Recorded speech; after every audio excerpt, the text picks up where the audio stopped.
I wish good morning to everyone. Firstly, I would like to say thank you to Asia Society for this invitation to talk about Malaysia, the new Malaysia. Malaysia is not always new, it's been quite old in terms of a newly independent country. We have never experienced any change. We love the party which won us the independence so much that we keep on re-electing that party. Incidentally, I was the president of that party for 22 years. But I decided that 22 years was long enough. I resigned. Although I have been known as a dictator, but I don't think many dictators have resigned. The more strange thing is that having been criticized by the opposition for 61 years, or for a long time, over 50 over years, they decided that they should choose me as their leader. It is really a contradiction. They used to call me a dictator, a very unjust leader, and all kinds of other names. But after I resigned, they had no difficulty accepting me to lead them. And it is their decision to name me as the prospective leader and Prime Minister of Malaysia. Actually, we never thought we were going to win. We thought we were going to lose. So we prepared a very long manifesto because we think the manifesto would embarrass the government, which we thought would be the BN government. But we now find it embarrassing because we have to fulfill all the nasty things that we put into the manifesto. Still, we are managing. And when we won, we thought there would be problems. There would have been problems if we had won by a small majority. But we won by a very big majority, not a two-thirds majority, but a very big majority, which I think caught the previous government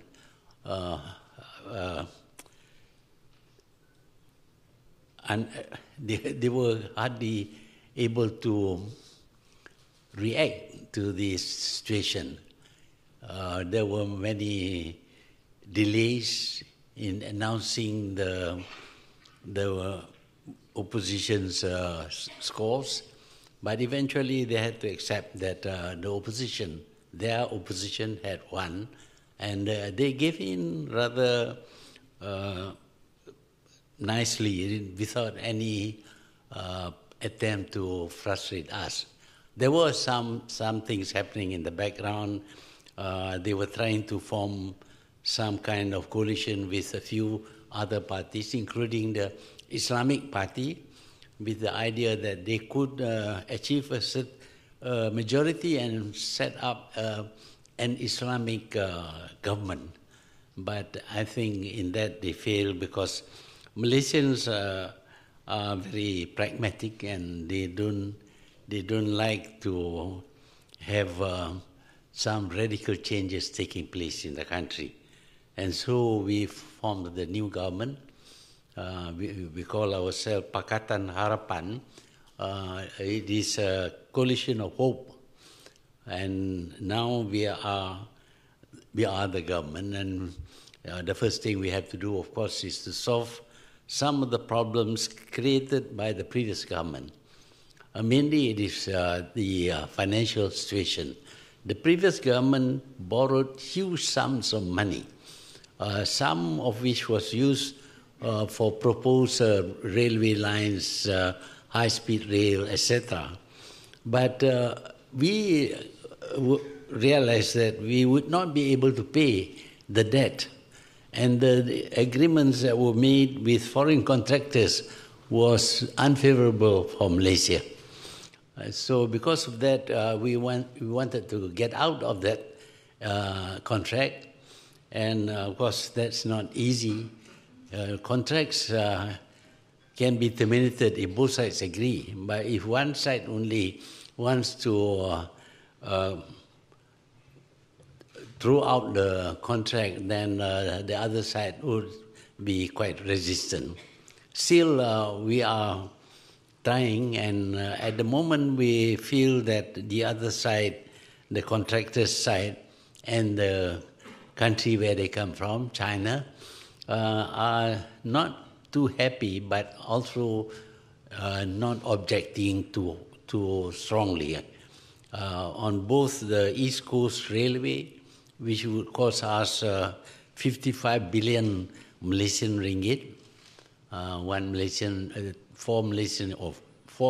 ringgit would be equal to $1. And also for the high-speed rail, a distance of about 200 kilometers.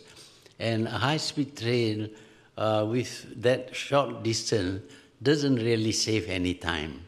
So we decided that both projects were not viable, and we are negotiating to either terminate or maybe reduce the scope or postpone to a later date. We are in the process of negotiating with them.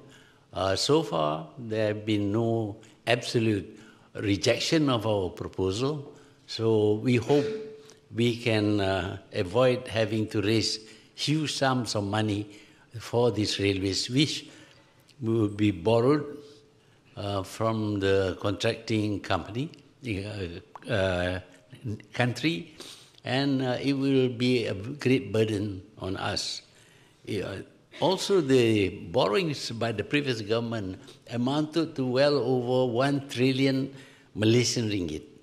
The 1 trillion is a number that Malaysians are not familiar with. We had to explain to them that it means 1,000 billion.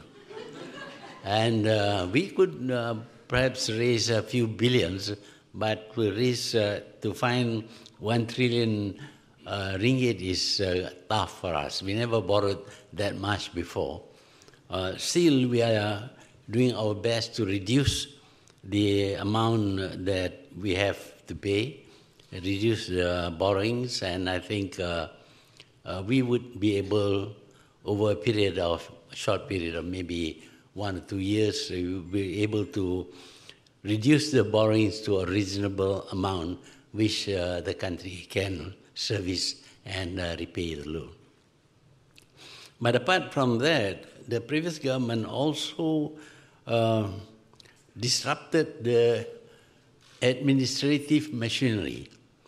Of course, in our system, like in other democratic countries, the powers given to the legislative, executive, and the judiciary are separate. The executive has to take orders from the elected government, but it is limited, of course, to implementing projects and programs and the like. But what has happened now is that over the last 5 or 10 years, the administrative organization has been subverted in the sense that they are now a part of the party of the previous government. They even campaign during the election. They wear the shirts, blue shirts of the BN party, and they were active in supporting the BN party, especially among the senior members. Of course, this is not something that we can live with. We have to change. So we spend a lot of time either removing or putting in cold storage many of those who were openly supporting the previous government, and we have to replace with new people. In the government itself, we have to choose from among the more junior members. Unfortunately, the junior members are not well versed in administration, so we have a tough time trying to carry out the administration of the country. But there are also many institutions and companies belonging to the government, which in the past were managed by party members from the BN party.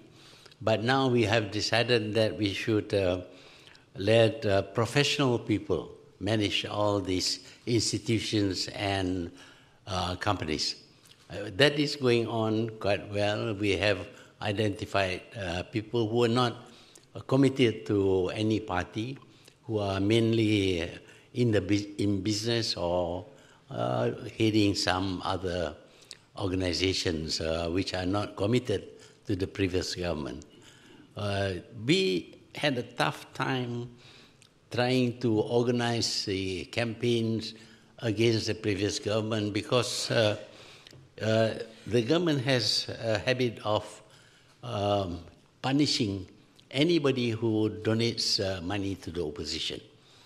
In fact, we won this opposition with less than 1/10 of what the government party spent.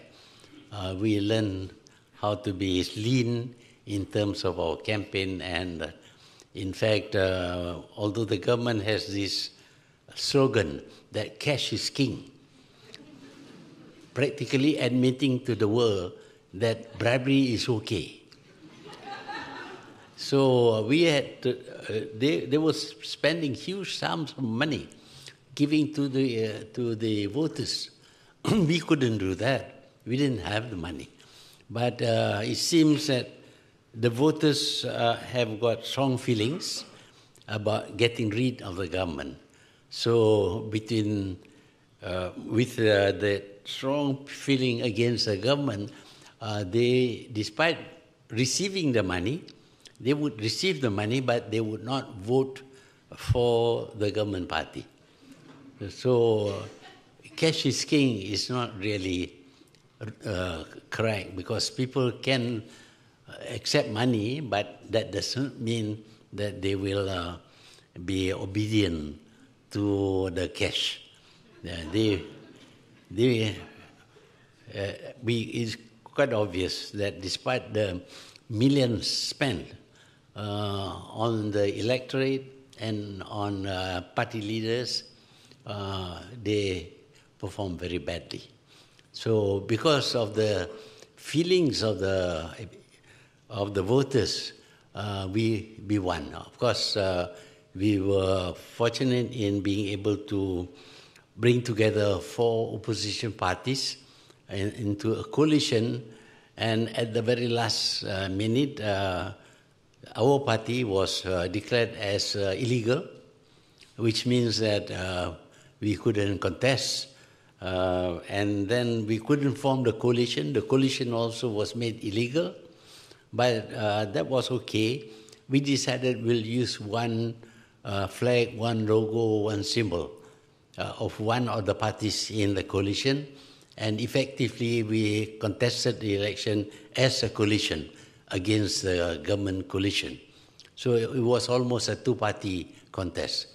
And because of the strength or the support that we had from the people for the opposition parties, we won the election. So now it is a problem of overcoming some of the wrongdoings of the previous government.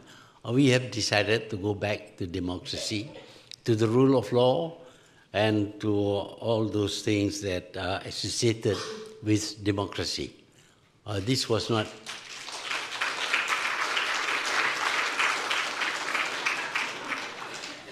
Yeah, we have always claimed ourselves to be democratic before, because some people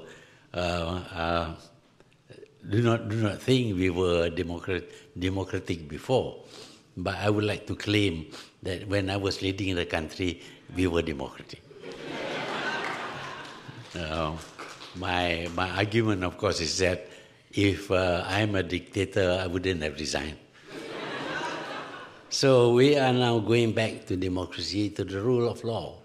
And of course, the rule of law is very tedious, very time-consuming. We have to take action against the previous government and its leader, the Prime Minister. But to do that, we have to abide by the needs of providing proper evidence in a court of law.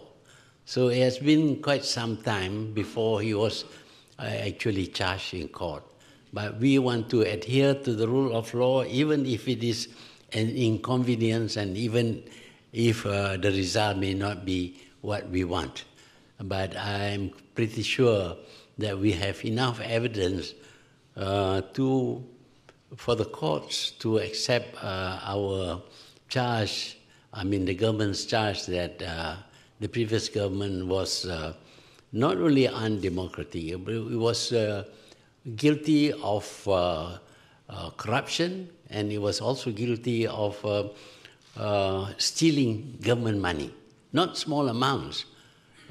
We like to be famous, of course. We like to be well known in the world. But today we are well known for the biggest money laundering effort ever made by any nation anyway. So that will go down in history also. But trying to get back the money is a big problem for us. We are slowly confiscating whatever we could. The latest one, we confiscated a yacht, which is 300 feet long, or 100 meters long, very big yacht, and it's now in Malaysia. Of course, it is claimed by Jolo that it is his yacht. That is fine, he can claim. He can come back to Malaysia and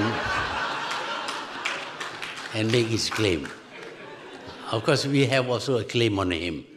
He comes back to Malaysia, he will be arrested. So at the moment, he is somewhere around in the world. I believe he has quite a number of passports. So he can still move around and maybe live in countries where there are no extradition rights with Malaysia. But I would like to say that we have great hopes for the country to be resuscitated. And we want, as always, to be business-friendly. We are keen to invite foreigners to come and invest in Malaysia. Of course, Malaysians too invest in Malaysia, although for some time now they have been investing abroad. But we want them to invest in Malaysia, and foreign investors are welcome to invest in Malaysia. We know a few things about developing the economy, and I think we'll apply our knowledge to help the country recover economically and also politically. Politically, now the people recognize that this government is not corrupt. So far, there has been no reports, not true. Two of the members of the government party, not prominent leaders, were caught receiving bribes, and they have been charged in court. But otherwise, the corruption level is very, very low. We do not hear much about corruption now in Malaysia. Government machinery is moving quite smoothly. We will re-adopt the concept of Malaysia Incorporated, which means that Malaysia is a corporation in which the private sector and the government work closely together to ensure that the corporation succeeds and delivers to the people. So these are the things that we are doing, and if there are any questions, I would be happy to answer. Thank you.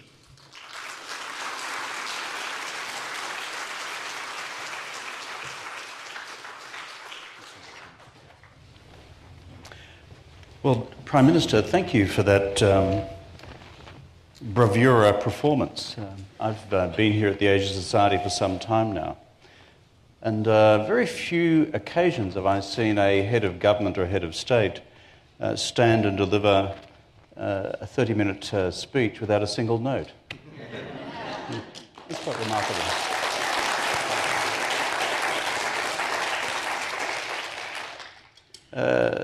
As Tom Nagorski said before, in many parts of the world, we regard you as the patron saint of political comeback. It's a remarkable achievement, your campaign. Those of us in the region watched it very closely. But as you said, it requires a lot of hard work. Your stamina is quite extraordinary. I mean, as Tom said, you're 93.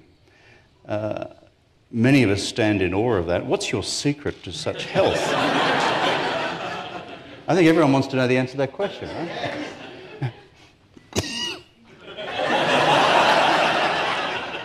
Well, I get this question asked practically anywhere I go or speak. People just wonder, I myself wonder why, because I don't really know. I've been fortunate in that I did not suffer from diseases that are incurable. Yeah. I've had 2 heart operations, but beyond that, I'm quite well. I have occasional cough, but I have my doctor following me everywhere I go. But reasonably moderate lifestyle. I don't eat very much. I don't eat until I grow fat. And I don't drink, I don't smoke. I do a little bit of exercise. But I believe that a person must be active. Yeah. If a person after retirement decides to just rest, his body will refuse to perform. You become very weak. Even if you don't think, don't solve problems, you don't read, that also affects your brain. So keep active, keep mobile, keep problem solving, and we're going to get the name and contact telephone number of your doctor. It'll be good publicity for him or her. Well, welcome again to the Asia Society. We did some checking before. You were last here in 2003, which was near the end of your first term as Prime Minister. And we, the Asia Society, regard you as a friend, and that you have been such a distinguished leader of your country for so long, and now you've returned to the task. I listened carefully, PM, to what you said before about the challenges you now face. As you said, pre-election commitments can be difficult when you have to implement them all.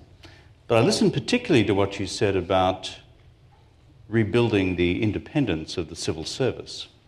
Perhaps you could reflect on that a little further. My own judgment is that a professional, independent public service or civil service is so fundamental to the success of any of our democracies. And so perhaps you could reflect further on your plans to rebuild the independence of the civil service. Yeah. Well, we were a colony before. And fortunately... So are we. Fortunately, the British... But we were a jail as well, so it's different. Well, you beat my record. Anyway, the British left a reasonable number of people who are familiar with administration. Yeah. And we took over after independence quite easily. And we followed the same practice that is found in the UK. That is that the civil service should take orders from the elected government, but only with regard to the administration of the country. But what happened, of course, under the previous Prime Minister is that the civil service became totally subservient to the elected government. They were prepared to even commit crimes, obvious crimes, because they were ordered to. And this, of course, was not good for the country. For example, the reports made against Najib was put in under Official Secrets Act, which means that the public cannot read even the Public Accounts Committee's report. And this is wrong because those reports constitute evidence, and hiding evidence is criminal. And yet, the AG was prepared to hide under this Official Secrets Act. So we find that we could no longer trust the administration. Now the process of trying to recover is very tricky because we need people with experience, but the people with experience were the culprits. So we need to have, not all though. Our ambassador here is okay. But very many of them. Ambassador, you're safe. Yeah, but I think it's fairly easy for them to go back to the old pattern of being administrators who will take orders from the elected government, but those orders would be limited to administrative matters, not to carry out something that is illegal. I agree with you, PM. I mean, the British got many things wrong over the years, but Whitehall and the professionalism of the civil service has been one of their great strengths when we've sought to replicate it in our respective countries. I'm still stunned by your description of the slogan of UMNO, cash is king. That's some slogan. It obviously didn't work. It didn't work. But the campaign that you fought, I was again struck by the fact that you had very little money and therefore campaigning against a well-funded political organisation like UMNO. And so just tell me, how much did you use social media in your campaign? Well, we have to resort to social media because the main newspapers and the TV station are controlled by the government. They would not report anything good about us. Of course, if there is anything bad, they would report over and over again. But the social media allows us to connect with the people and tell them and respond to whatever it is that the government says. We find out that if the government says something that is wrong, for example, they call me by a funny name. What's that, Prime Minister? Yeah, all Prime Ministers get called by funny names. But the social media responded very quickly and rejected that assertion. And there are many other things that were done. One particular case was when the Prime Minister said he doesn't eat rice. He eats this South. Well, you know what it is. But that is. I don't know what it is. What is it?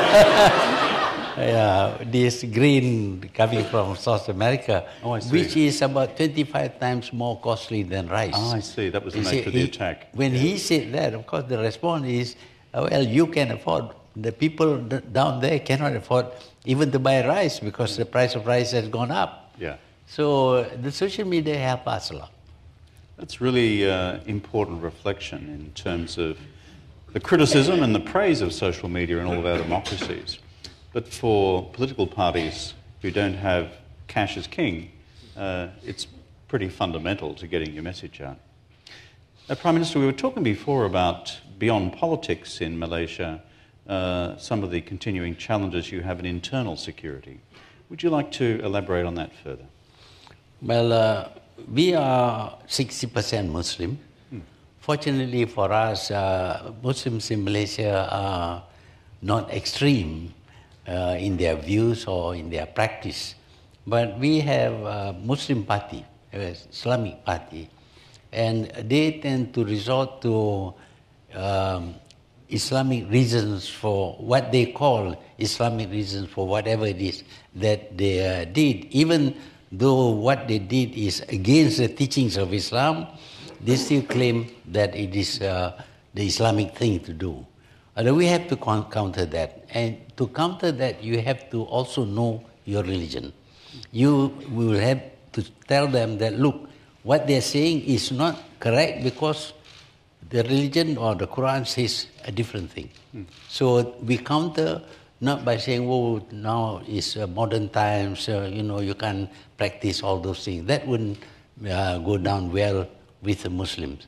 But when we point out to the Muslim people in Malaysia that what the Muslim parties is saying is completely contradictory to what is in the Quran, then we are accepted. So we have been able to reduce the support for the Islamic Party, and they could never win to become the government at the federal level, though they may win at the state level.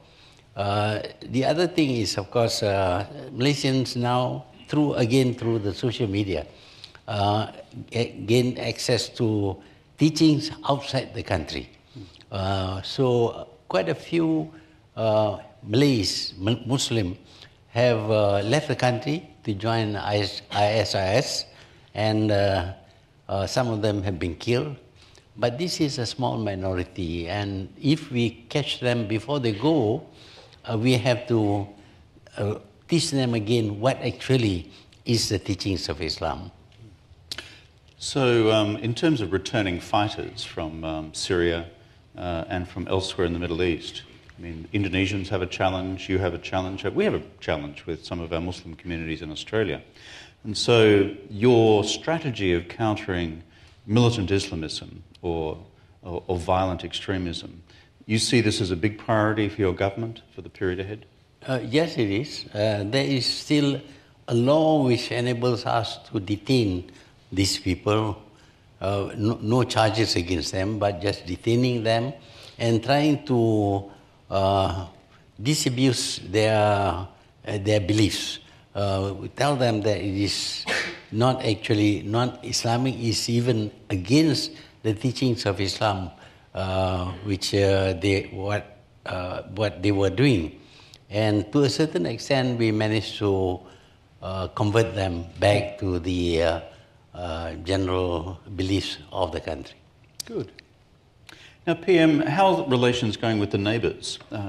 We had the Singaporean Foreign Minister here last night. I know you've always had a colourful relationship with Singapore. Not as colourful as your relationship with Australia, but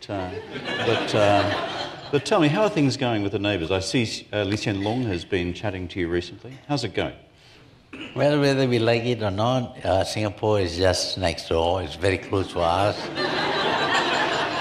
In fact, a big number of the people in Singapore are Malaysians. They find it, better to live there because their incomes are much higher than in Malaysia. But we still have issues that we need to settle. Among the issues would be the price of raw water. Way back in 1926, a long time ago, the price was fixed at 3 cents per 1,000 gallons of raw water. The British did that. Yeah, they insist that they should pay 3 cents. Now, 3 cents cannot buy anything at all. So, but this is the cheapest source of water. And for Singapore, of course, if they try to desalinate, it costs a lot of money. Yeah. So we have been trying to revise the price, but we have not been successful. There are also other issues between us which have not been settled. So we will continue to talk to them. We will not go to war with them. I think we're well past that in our history. So now the rest of the neighbourhood. In ASEAN, you have been a major figure in ASEAN over the years. My own view of ASEAN as an outsider has been, despite many people criticising it for being weak, it's been, in my view, a huge strength in the region in turning former adversaries into partners. It's not just Indonesia, Singapore, Malaysia, but former communist and currently communist Indochina. And it works. So give me your sense of ASEAN's future given the current challenges. ASEAN has great potential. The population of ASEAN is about 600 million. It's about half that of China. Although they are poor, but still the numbers count. So we feel that if we can open up our countries to trade with these 600 million people, ASEAN itself will grow. We've tried to set up heavy industries, allocating to each ASEAN member one industry. However, that did not happen. Malaysia did. Malaysia and Indonesia set up fertilizer plants, which are very useful.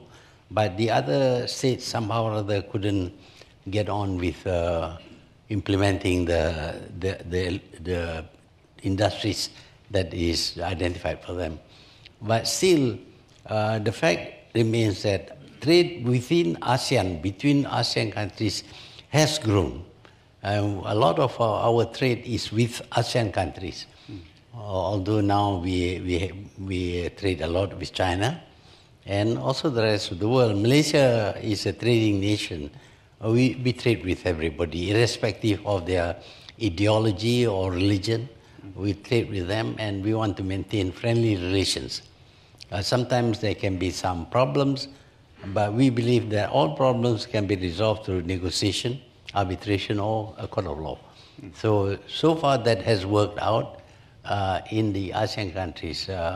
It was set up actually to avoid confrontations. Yeah. That was what happened initially.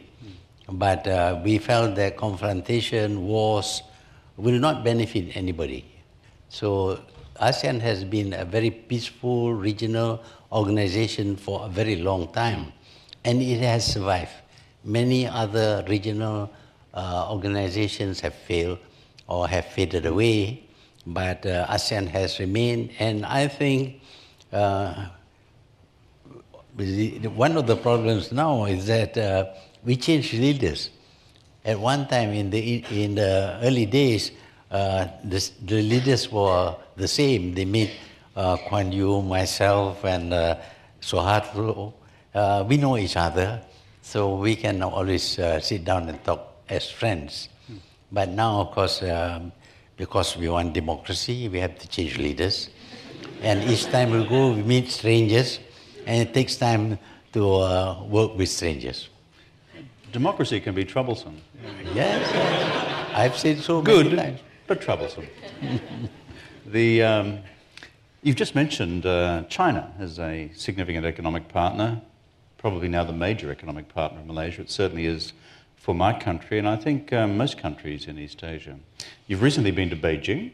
I've looked carefully at the negotiations of various contracts between the Chinese and Malaysia under the previous government.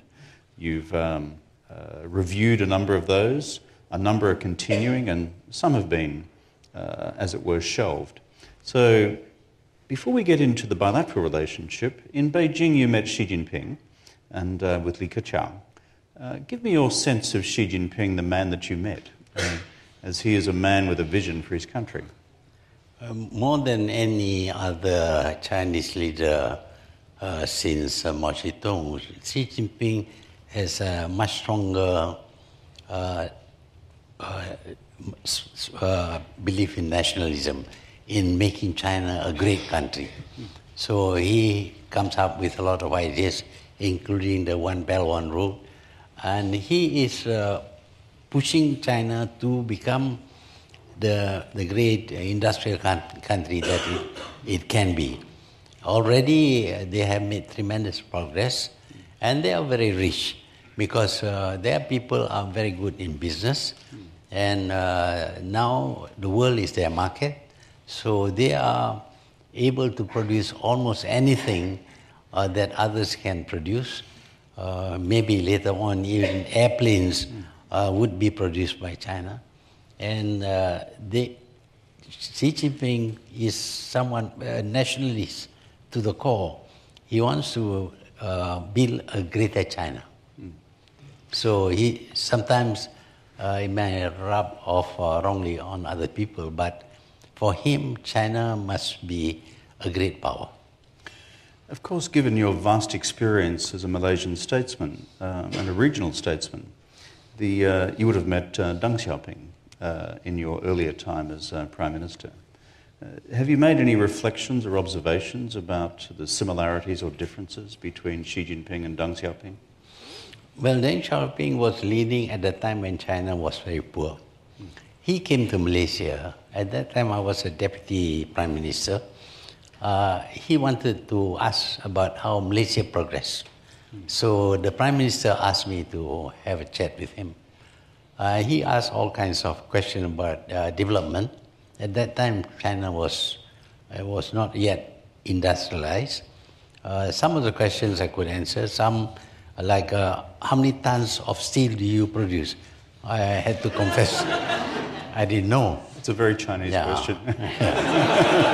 But all the time he was focused on developing China. Yeah. And it is he who changed completely the system to allow more capital to be used for development.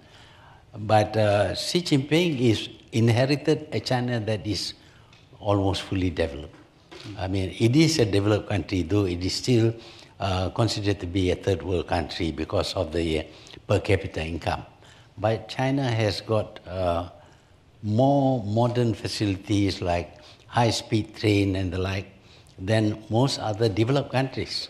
And he wants to make China a great country.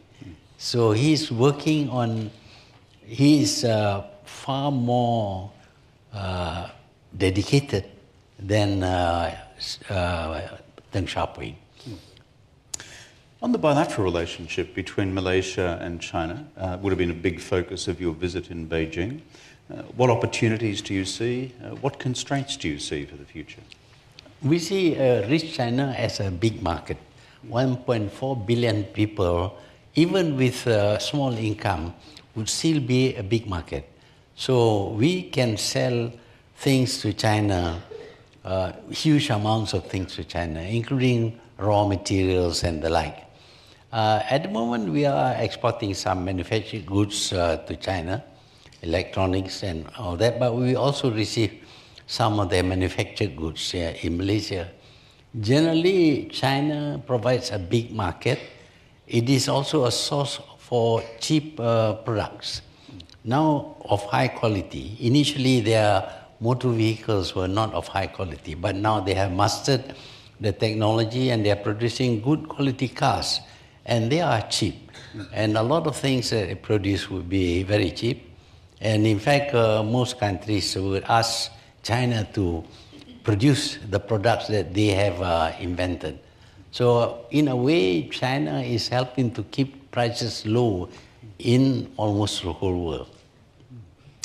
And of course, ASEAN has had a long discussion, sometimes disagreement, sometimes confrontation with China over the South China Sea. And this is a complex matter. The previous government of the Philippines took China to the International Court of Justice. A determination was delivered by the ICJ in favour of the Philippines. How do you see the South China Sea evolving in the context of ASEAN-China relations? Well, it all is about the strength, the power of China. I mean, Malaysia has lived with China for maybe 2,000 years. We have been trading with them, collecting jungle products in exchange for lacquerware and the like. But they have not tried to conquer us. Of course, because the South China Sea mentions China as part of its name, China claims that it is part of China. It's all right for them to claim. We can't go to war against them because they claim. What is important to us is passage of ships, vessels through South China Sea and the Straits of Malacca. For us, the sea must be open because we trade a lot. Malaysia's trading is very big. and we need the sea. So long as they don't disturb the passage of ships, we are okay with whatever claim they may make. Because we don't agree on the basis of the claim, but what can we do? We are a small country.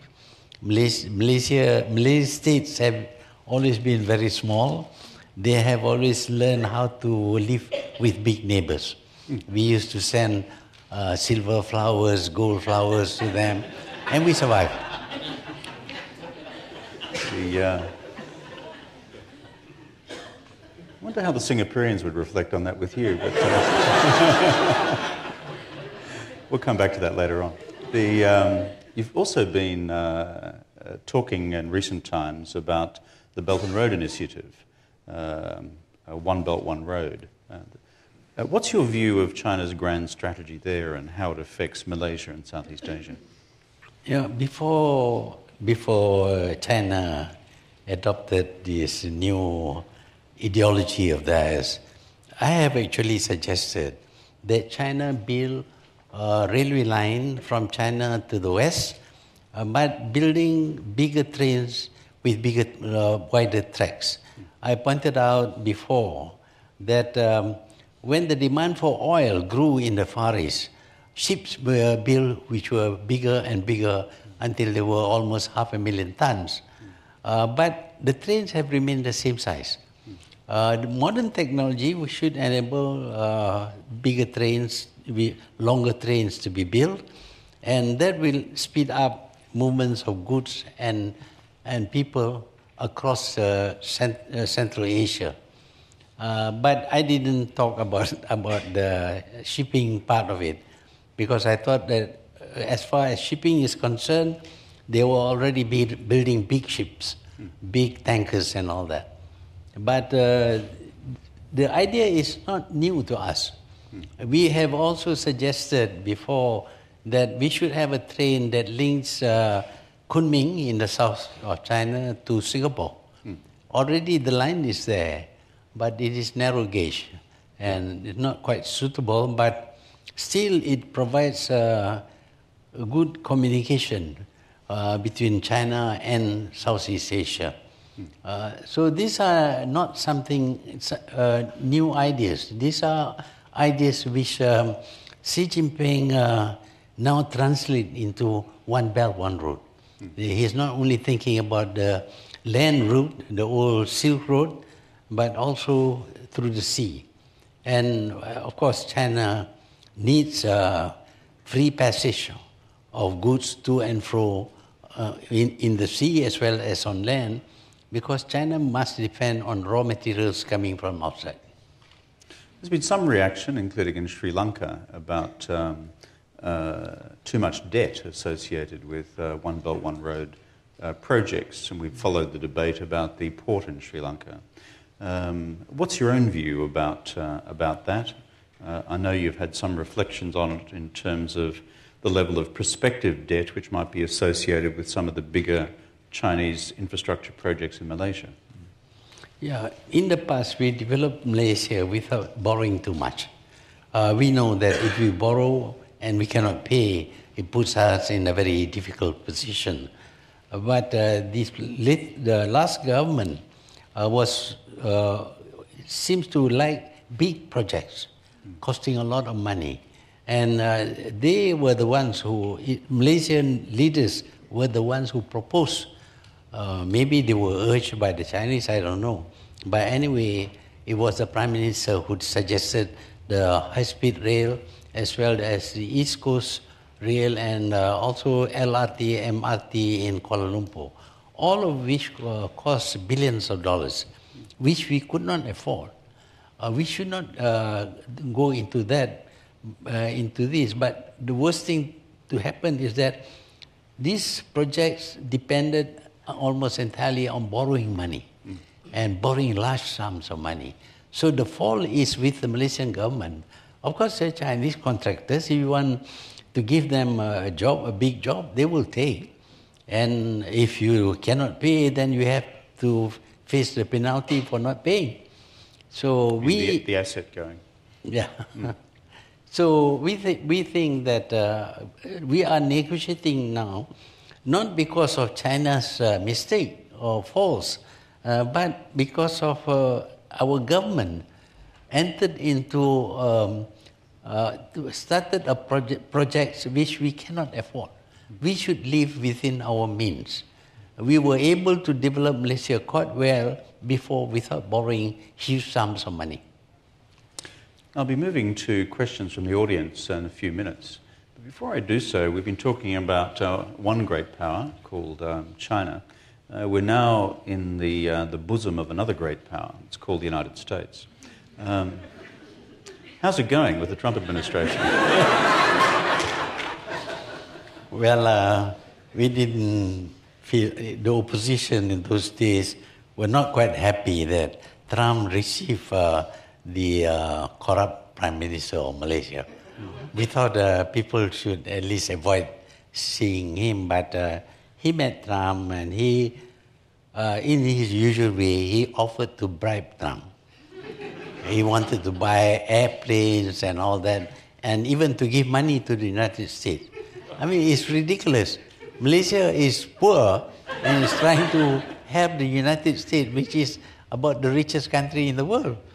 But that is... Cash is king. Cash is king, yeah. That's what he thinks.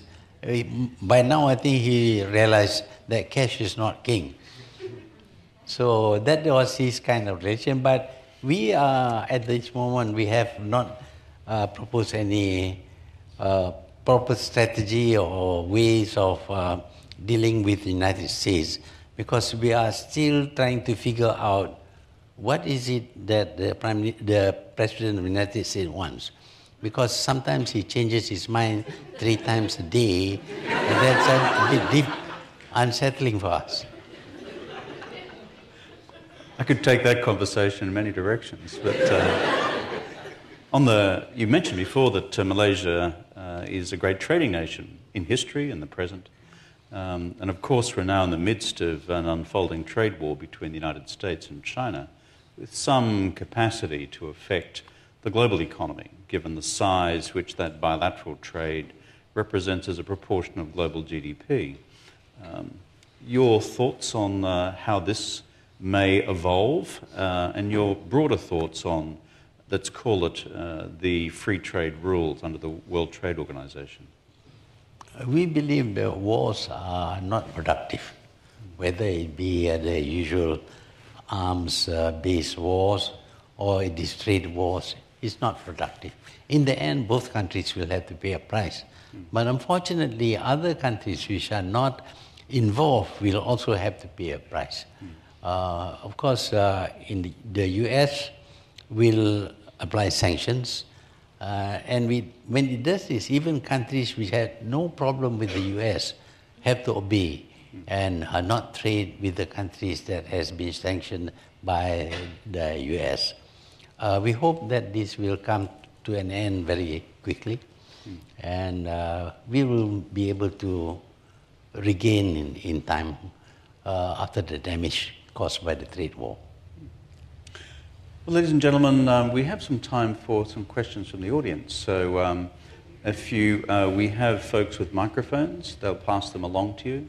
Can I ask that when you ask your question, simply identify who you are, if you're from by name and organisation, and keep the question short.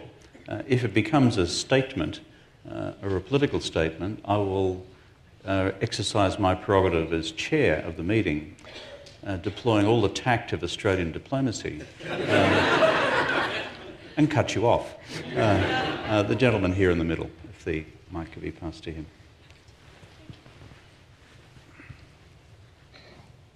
My name is Su Chuan Tan. I'm originally from Malacca, Malaysia. I now manage an investment firm in Connecticut, but most of my family is still in Malaysia. My heart's still in Malaysia. Thank you for what you're doing with Malaysia Baro.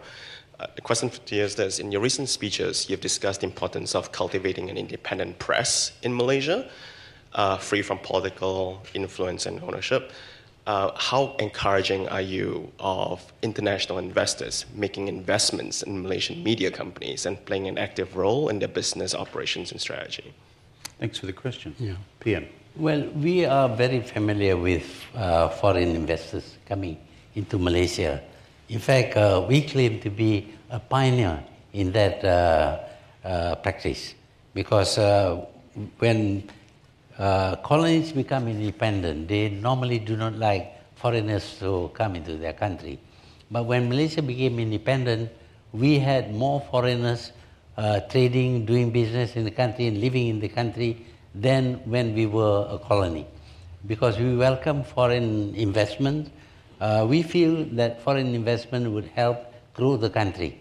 And indeed, it happened that way. Now, of course, people talk about FDI as if it is the usual thing to do. But at one time, FDI was not acceptable to nearly independent countries. But we grew because of FDI. Of course, by now, our own people are quite able to invest in industries that will supply goods and products to the whole world. So we benefited much from FDI, and we will continue with that. On the future of the media in your country, Prime Minister? The media. Media? Yeah. Oh, the media is free. But of course, freedom is not absolute. If you go around to tell we are multiracial, and if one race starts provoking the other races to the point where there might be conflicts and clashes, we will have to put a stop to that.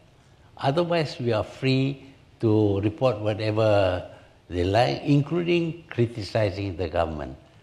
We have allowed that to happen because the opposition, the present opposition, the old government, is still controlling some of the TV stations and the press, and they criticize us. That is okay. We can reply to their criticism. Foreign investment in the media? Foreign investment His in the question media. touched on that as well. Well, there are not many foreign investment in the media, but some Western papers do publish from Kuala Lumpur before, and if they want to, they are welcome to publish out of Kuala Lumpur or to invest in the media in Kuala Lumpur. We could give you Rupert Murdoch. Now, it's hard to see from up here, but I like to do a mix of men and women. There's a woman here in a green dress. The light here is quite bad, so thank you. Thank you very much. My name is Catherine Heald. I'm a patron of the Asia Society.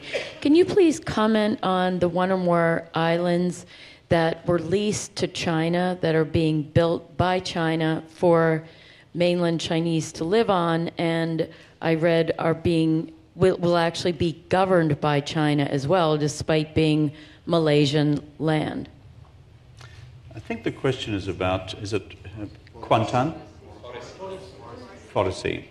There's a Chinese project where there is the building of some offshore islands just off the Malaysian coast. So the question was, how do you feel about the project, and will they be subject to full Malaysian sovereignty? Well, we welcome foreign direct investment, including from China. But to us, foreign direct investment involves bringing in capital and technology, setting up plants in Malaysia, employing Malaysians up to the level of executives. That is to us foreign direct investment. But we do not consider buying land in Malaysia, building very big cities, and bringing in foreigners to stay in the city. That is not what we believe to be foreign direct investment, because these people, about 700,000 people are coming from other countries to live in Malaysia. Of course, every country controls immigration. We see that happening in Europe, we see that happening in America. They have put up walls against Mexico and all that. But Malaysia is just like that. We want our people to be involved in whatever is happening in the country, but that we should allow a certain number of foreigners to come and live and even eventually gain citizenship in our country. But when we talk about 700,000 and even 1.5 million people coming to live in Malaysia from other countries, I think that's not on. We don't encourage that. Good. A further question up here. The gentleman with the glasses there. Yeah. Welcome over here. My question relates, Steve Cardman, I'm an attorney. My question relates to the global economy. There's been some concern in recent months about the fragility of some of the emerging markets, countries such as Turkey and Argentina.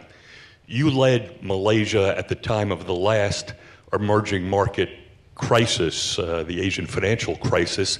Do you see any parallels between that situation and what's unfolding in the emerging markets now? And do you have any lessons you could draw from that experience that would be relevant today? Sure. Yeah, it's about the parallels between the Asian financial crisis of '97 when you were in office, PM, and problems now that we're facing in emerging markets. Yeah, the Asian financial crisis of 1997-98 was created by currency traders. They can actually buy and sell currencies which they don't even own and depress the value or revalue the currency. And that is that is not good for business.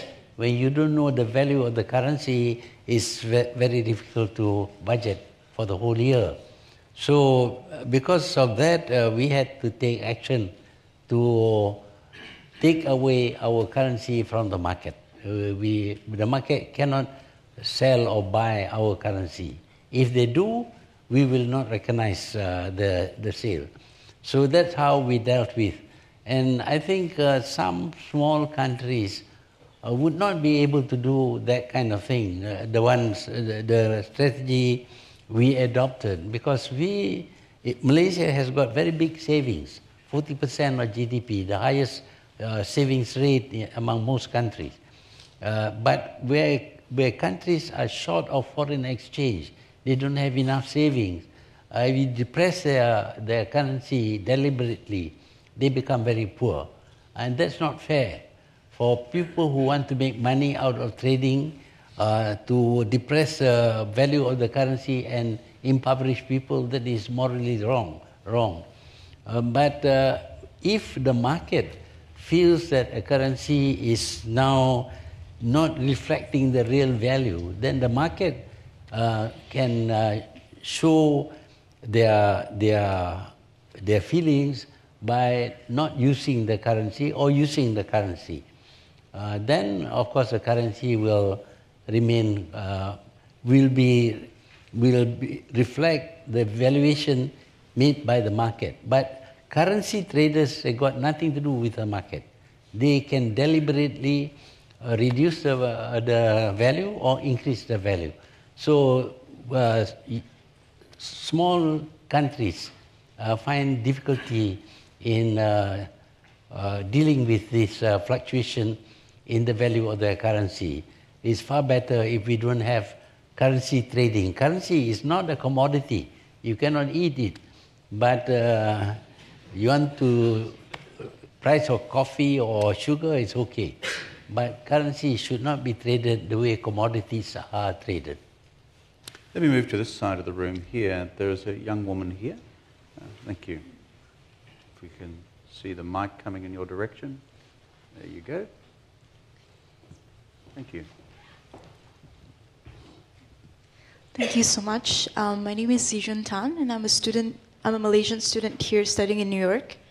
My question is about how you see human rights progressing in Malaysia, especially in terms of children's rights, especially with the rise of the issue of child marriages being very present in the media these days, as well as the issue of LGBTQ rights, also with migrant labor rights. Thank you. Well, the idea of human rights and the kind of things that constitute human rights comes out of Western countries, which have a different culture than a lot of the Eastern countries. So while we respect the rights of people, but at the same time we have also to think our own moral values. So if they are in conflict with our moral values, we cannot accept them. But we will accept the rights of people to speak as long as they don't provoke people to fight, and also the right of people to move around, to have the free press, etc. But there is nothing absolute about human rights. So you cannot do certain things, even in Western countries. If, for example, everybody comes to this hall naked, I don't think the Western people appreciate that. There are certain things that you just, you say, that thus far and no more. So we may say that more often than Western countries, but we still respect human rights. I have a question here by email from a young guy called Aaron. He says, as part of the TPP, Trans-Pacific Partnership, Malaysia pledged significant reforms to labour legislation. That if it stopped, he says, when Trump pulled out of the TPP, would you, Prime Minister, resume this effort to make changes to Malaysia's labour laws? That's a question we've got online. Well, there is room for some revision in the labour laws of the country, but we don't have very many problems with labour in Malaysia. We don't have very many strikes and the like. People are not very selective in terms of working. Of course, in some countries, they don't like dirty, dangerous work.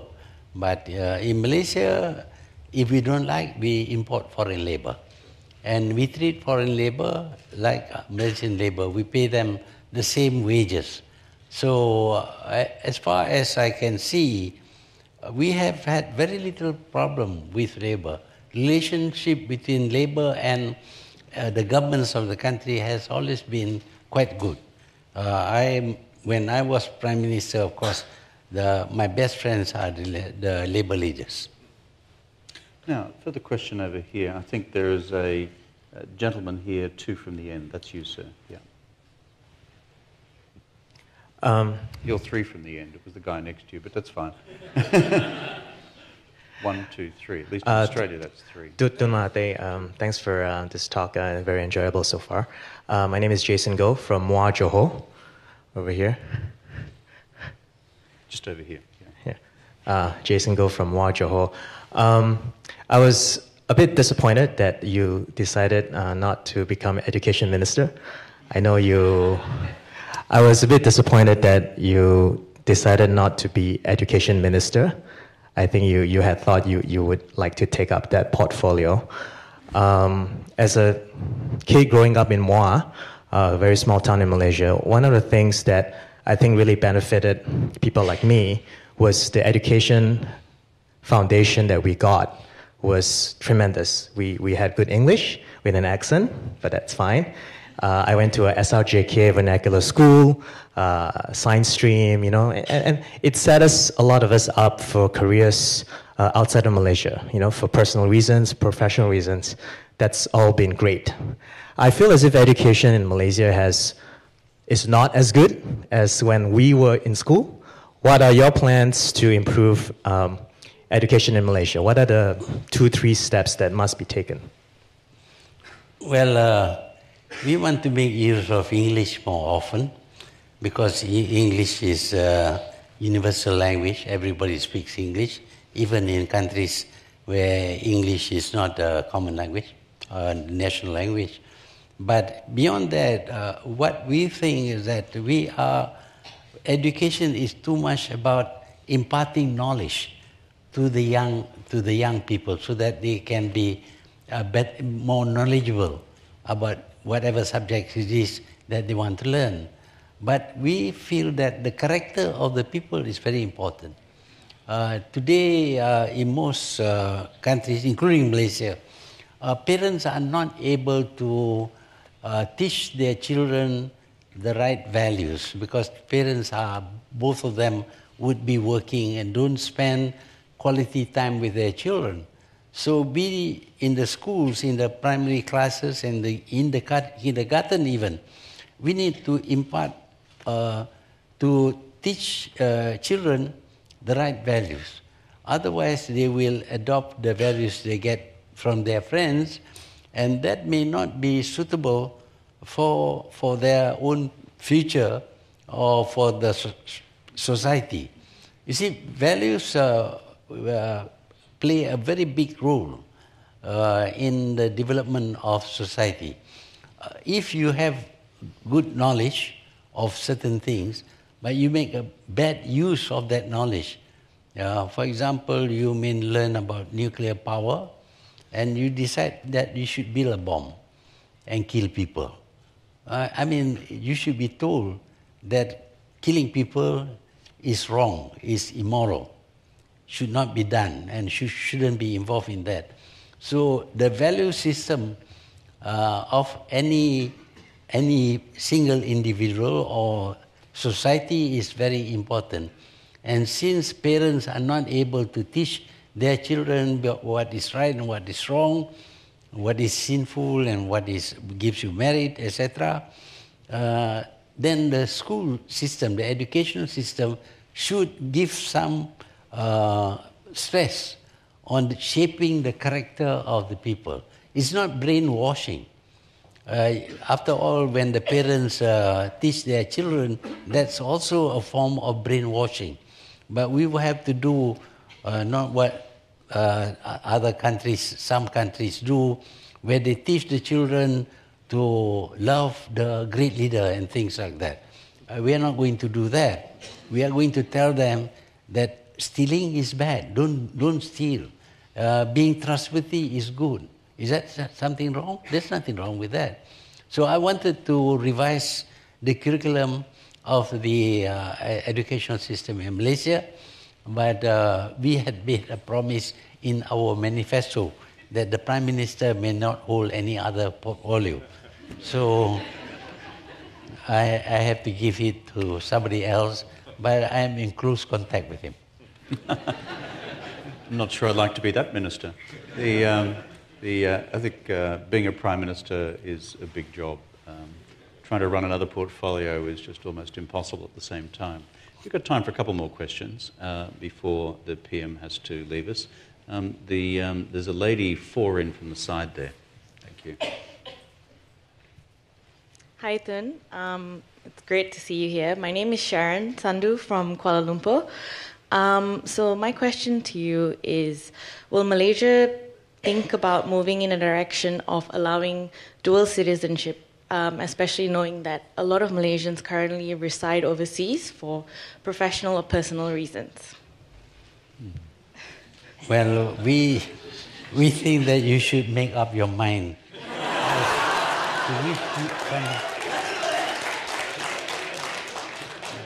Dual citizenship means that you have no citizenship at all. You can be this or that, but in Malaysia we want people to feel that Malaysia is their country, their only country, and they want to be. If they want to be citizens of other countries, they give up Malaysian citizenship. That is our feeling. That is generally the feeling in Malaysia. So unless, of course, you make that an election issue and people vote for multiple citizenship, then we will follow what the people want. But at this moment, if we go to the polls and tell them that we stand for multiple citizenship, I'm quite sure we'll lose. I think that's the voice of political experience speaking there. And there is a lady in the row in front, 4 from the side, who I meant before, actually. Yeah, thank you. Good morning, Prime Minister. I was wondering if you could speak on the Rohingya issue. The Rohingya in the Rakhine state in Myanmar, PM. Rohingya. Yeah, we feel that injustice must be something that the whole world should fight against. It is unjust to treat citizens or even non-citizens in your country unjustly. It's not right. Here you have massacres being carried out against the Rohingyas, ostensibly because they were not citizens of Myanmar. But they have been there for the past 800 years. It was the British who decided to have Burma, to include all these people also in Burma. The history is that there are people who have been living there a long time. So the Burmese government should accept them. Compared to Malaysia, where we have people whose origins are from other countries. When we became independent, we accepted them as citizens of the country, and they participate in the governments of the country. Every government would have people of all races, whether they are immigrants or indigenous people, they participate fully in the governance of the country. I do not understand why the Rohingyas cannot be accepted by the Burmese as a part of the citizens of Myanmar. Of course, Myanmar or Burmese people at independence actually expel a lot of Indians because they seem to think that Myanmar is only for Myanmarese people. But the Indians also have been there a long time. They were doing all the business. But in Malaysia, most of the business is done by the Chinese. We accepted the Chinese. Now, this will be my last question for the PM. There's a gentleman there with his hand up, about 4 in from the side. Yeah, if that could pass him the microphone. Good morning, Tun. Welcome to New York. Thank you for saving Malaysia from kleptocracy. My name is John Pang. I am with Columbia University and the International Crisis Group. I actually had to be here. I had to move here because of the kleptocracy. Yeah, but I wanted to ask you about your first administration. This is the second Mahathir administration. The first Mahathir administration was characterized by a vision for Malaysia, but also internationally. Malaysia led the world, actually, or was a leading player in East Asian regionalism, in Afro-Asian regionalism, and in South-South sort of multilateralism. In 1997, you proposed the East Asia Economic Caucus. Don't you think that at this time, with rising protectionism, a sort of crumbling kind of deep anxiety about regional multilateralism, global order, and so on, that as perhaps the elder statesman of Asia, or actually the elder statesman of the planet, you might want to bring that idea back? Would you want to bring back the East Asian multilateralism? Something in the form that you proposed back in 1997. I think was shot down. We've got it. Okay. Well, that idea about an East Asian community was because Europe is a single unit at that time. There was this European community, and in North America they have NAFTA, the community which includes the US, Canada, and Mexico. So everybody seems to be forming regional organization to strengthen their voice in international fora. But in East Asia, the countries were basically acting individually, and our voices were not strong. In fact, when we go to the WTO, for example, Malaysia would be there alone. We cannot fight against the delegation from the US, which would send about 200 experts to these meetings. So I thought that if we come together, the East Asian countries come together, they would have a stronger voice. But of course, Mr. Baker at that time told Japan and Korea not to be involved in this East Asian project, so we couldn't do that.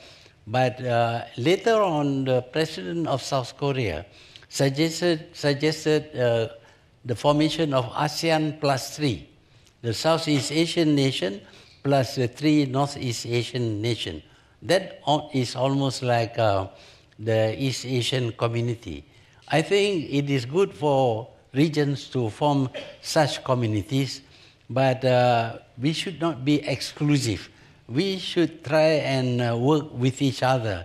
All the regions should work with each other, because in the so-called globalized world, you can't separate yourself into distinct communities which are not in confrontation with other communities. That is not good. But for the moment, I think the idea, there's a lot of talk about globalized world, but in fact it is not globalized. Everybody protects his own nation.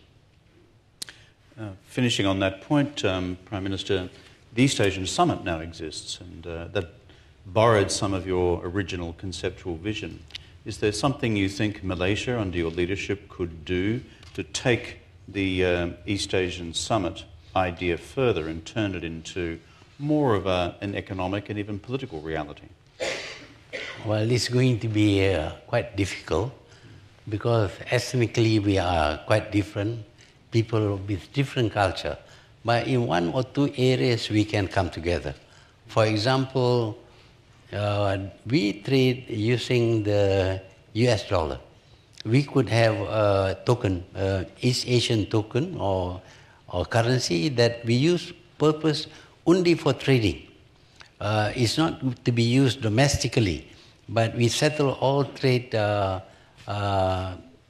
differences using this East Asian currency for trading only. That could bring us together quite well, but later on, if we begin to understand each other better, then we can go into other areas of cooperation. So, Prime Minister Tun, you've been very generous with your time this morning. When are the next Malaysian elections due? Well, 5 years from now. So what are your plans? Well, I have promised that I will step down and give way to Dr. Triano. Well, ladies and gentlemen, I think we've been presented with an extraordinary presentation from the new old new Prime Minister of Malaysia this morning. I think Dr. Mahathir Mohamad has had an extraordinary political career so far, and with a mission still to deliver for his country and for the region for the future. Let's express our appreciation in the normal way.